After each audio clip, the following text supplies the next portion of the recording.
Hey YouTube, welcome back to the shop.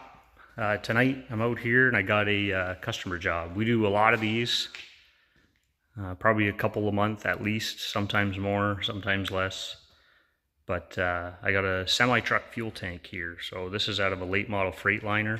And this is the problem. So this is all galvanic corrosion that builds underneath of the tank straps. So salt and road grime and dirt and everything else finds their way under the tank straps, and then it creates galvanic corrosion and eventually corrodes right through the tank. So this tank's leaking in a few spots. The galvanic corrosion's pretty bad on a lot of it. You can see this is all diesel fuel that's been leaking out of here, out of this area here. So this tank's in bad shape. So what we do, so I come in and I measure these. So I measured, this is 5.5 inches. So I shear 2 strips, 5.5 inches wide by the diameter of the tank. And then we wrap those straps around it, TIG weld it all the way around. And then we pressure test the tank afterwards to test for any leaks. It's not a permanent fix, but it'll probably outlast the life of the truck. At this point, the truck's probably close to 10 years old, if not over 10 years old. And so, you know, another 4 or 5 years, it's going to be miled out. And so we're going to go ahead and get tank straps put on this tonight and get this back to the customer for tomorrow morning. So I've already got the tank straps sheared. So next step would be to deburr them, and then I like to clean them with a Scotch-Brite and then acetone after that. So I use these sheet metal deburring tools. I don't know if you guys are familiar with these or not. These are a lifesaver. So the two wheels here are carbide inserts, and you rotate them to get a fresh edge when they get worn. But these deburr both sides of your material at the same time, and they make basically a perfect edge. I'll show you guys in a minute what that looks like after it's deburred with this. But honestly, it saves hours of trying to deburr these sheets and stuff like that when I'm doing the tanks or any aluminum fabrication or metal fabrication in general. And try not to use like flap wheels or anything on here because it can contaminate it. So in order to try to keep it as clean as possible, that is just a carbide. It doesn't leave any residue or debris or anything like that behind after you use it. So those are fantastic. I'll put a link down in the description where you guys can get one. There's a few different manufacturers, but I'll put a link down to the one that I have. And then the other thing that I've started using recently too, that makes a huge, huge difference. I'm just trying to grab it out of the machine here. So I've started using these Blue Demon Pink Tungsten. They are by far the best all-around tungsten I've used so far. You can use them AC, DC, and I've used them like I've got them in 1/8, and I'm welding these tanks at 180 amps, typically 175, 180 amps. And there's on that tank there's 24 linear feet of weld, and I don't even have to touch them up. After the entire thing's done, you could keep welding with it. I don't know if I got one in the torch right now or not. Yeah, so this one here. So that is from the last tank I did. So that's got 24 feet of weld on it. And you can see it's got a small ball on the end and it's starting to turn a little bit gray. Like I'm going to dress it before I start on this tank. But you could keep welding with that all day long. So I used to use the green, and then I've tried red, and I've tried various other like mixes and stuff like that. I have used some that were better, but they were really expensive. These are like 35, 40 bucks a pack for the 1/8, and I think like 28 bucks a pack for the 3/32. That's Canadian, so it's probably even cheaper for you guys in the US. And so highly recommend them. They're great, and I'll show you when I'm welding this tank. Maybe we'll try to do some arc shots, and you guys can see how they work, how they perform, but I'm very, very happy with them. And I'll put a link for those down in the description as well if you guys are interested in getting a pack. So I'll get the camera set up on the tripod, and then I'll show you guys how that deburring tool works, and then how I clean up the sheets. and then I'll bring you guys over to the tank, show you guys how I clean that up, and then we'll start welding. All right, so I'm going to show you guys how this deburring tool works. So basically, you just run it along the edge of your material.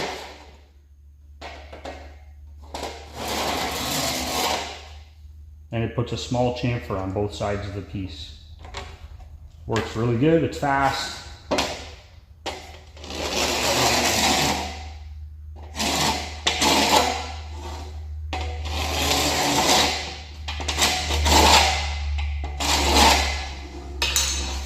Camera probably won't really pick it up all that well, but it puts a nice chamfer. There's no sharp edge on there anymore. You don't have to worry about cutting yourself.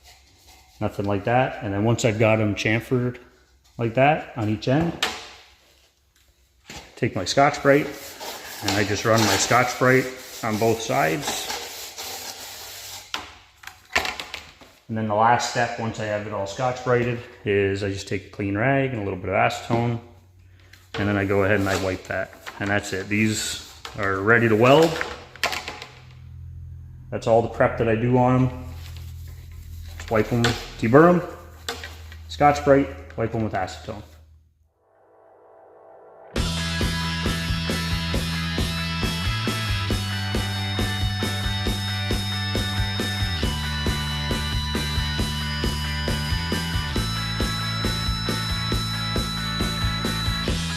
That's it. You can see this is about 1/2 inch all the way around where I've hit it with the Scotch-Brite.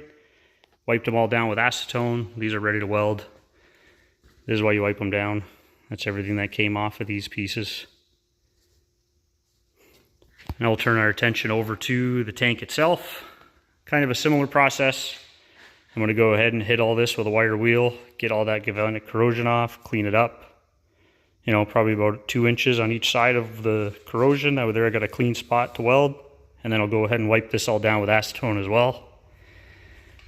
And then while I'm doing that, I'll also attach my ground. So I've got a bit of a custom made ground for doing these fuel tanks, because there's not really a lot of good spots to ground to them. And so I've got a ground cable made up. It looks like this. Okay, so it's just a cable. There's my DINS connector for the machine. And this has got a pipe plug on it. And so I just thread this into the tank, thread my ground into it. That way there it doesn't fall off while I'm welding. It's a pain, keep trying to fight it, keep trying to chase it around every time it falls. So I made that up. There's several different spots on these tanks. Plug here, we can put it in. 2 plugs there, we can put it in. There's lots of spots for it. That way there, we don't have to worry about it falling off. As far as cleaning the insides of the tank, I don't really do anything special. I make sure the tanks are as empty and as clean inside as I can, but I don't rinse them out with soapy water. I don't clean them with anything like that. I do leave the caps off while I'm welding them to make sure that they can vent. And then I've got, I'm sure you've noticed, this is kind of sitting on this little homemade jig that I built. I built this years ago, but it really does work well for what it is and what it's intended to do. But the concept here is that that side is 1.5 inches higher than this side. So any fuel or residual fuel that is left in here that didn't get cleaned out properly all settles in the low end of the tank.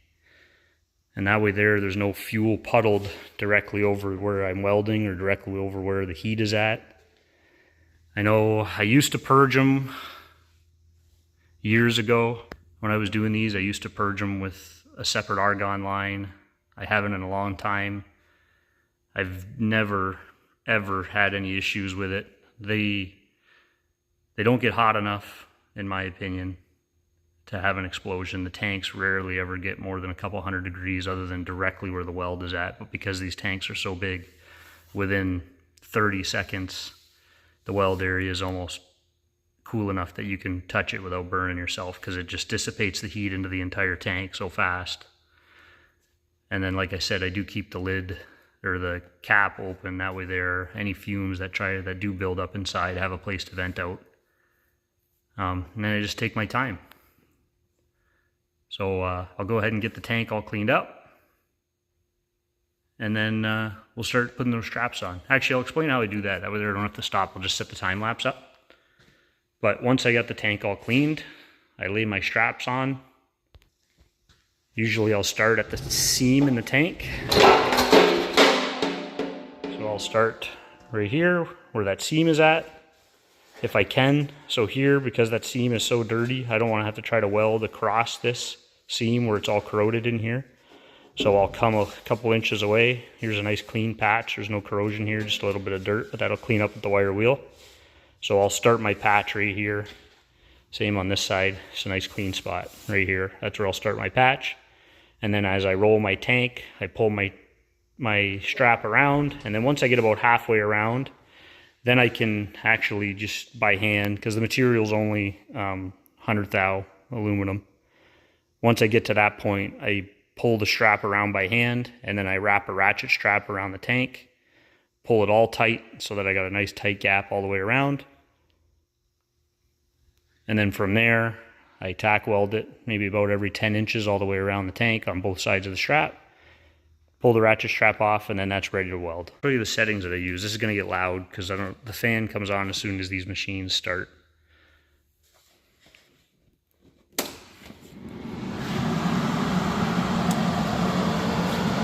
So here's my settings. Running 185 amps, AC. Hopefully you guys can see that, but I got my AC frequency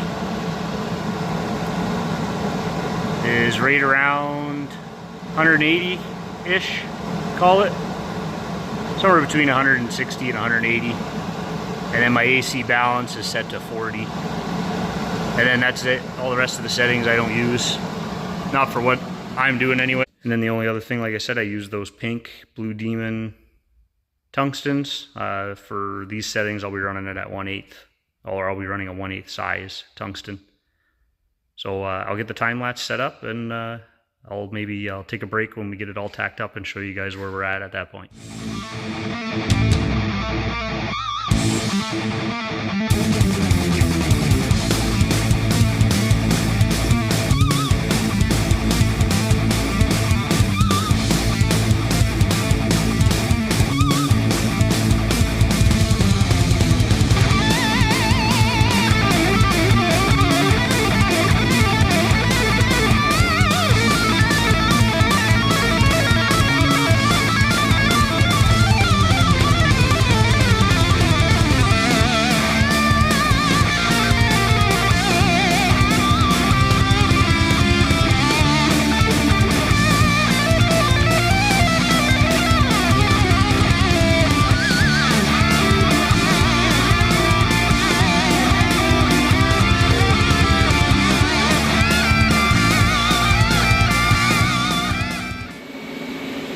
Alright, hopefully you guys can hear me okay with the welder going in the background. The water cooler and the fan on that machine are pretty loud.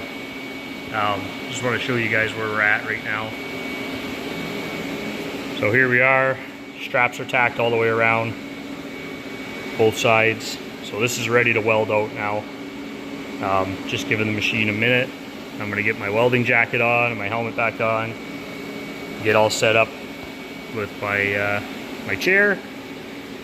As you can see, so that's that tungsten. Get my camera to focus here. So, little ball on it. Still really nice and sharp. Still get really good, nice clean arc strikes. So, we're gonna go ahead and weld out this whole tank. If I don't dip it, I'll show you guys what it looks like after the tank's done. So, stick around. This next part's the longest part. We'll get it all welded up, but I'll show you guys how it looks when it's done.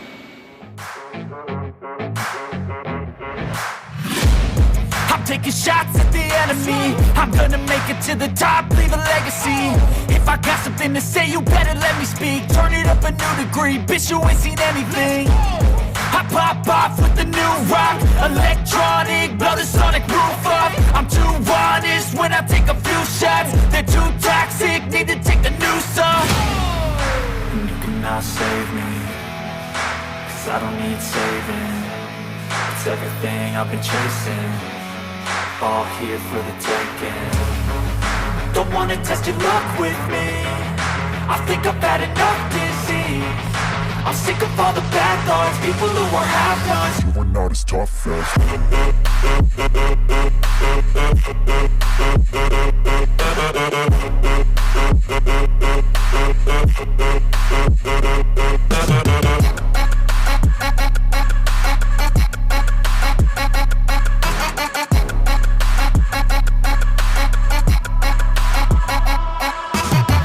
I'm back, you know that I never left. I got tracks and some music that you'd never guess. I don't slack, don't lose, learn your lesson yet. When I get to choose what I do, I'm like a weapon. I'm not sharp as many, but got hard, I'm ready to change. Scars to envy, to win large and plenty. I like to play fast, never change back. Calling out, I'll pay back, cause I'm great at that. Oh, you cannot save me, cause I don't need saving. It's everything I All right, that's it. The last step I'm in the middle of doing right now. So I've got I got an airline here. I got my regulator set to 5 pounds. That's what it looks like all welded up. Sure, you'll notice in the time lapse there was a few spots on here where I had to go over a second time. I was getting a little bit of contamination along this side as I was going. Nothing too bad. Happy with how all the welds turned out. And so what I do, once this is pressurized, which it sounds like it's just about there, I take just some dish soap. This is just Dawn dish soap, a little bit of water in a spray bottle. And I just spray all the weld seams.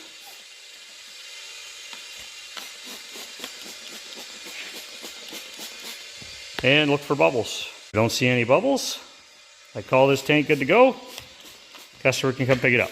Nothing yet. I was kind of hoping I might find one just so I could show you guys what it looks like. Might not get that lucky.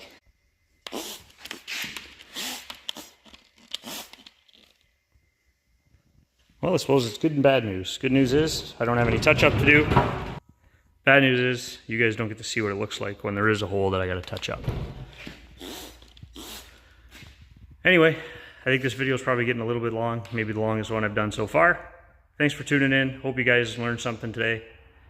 And if you liked the video, go ahead and hit the like button, subscribe to see more. Thanks.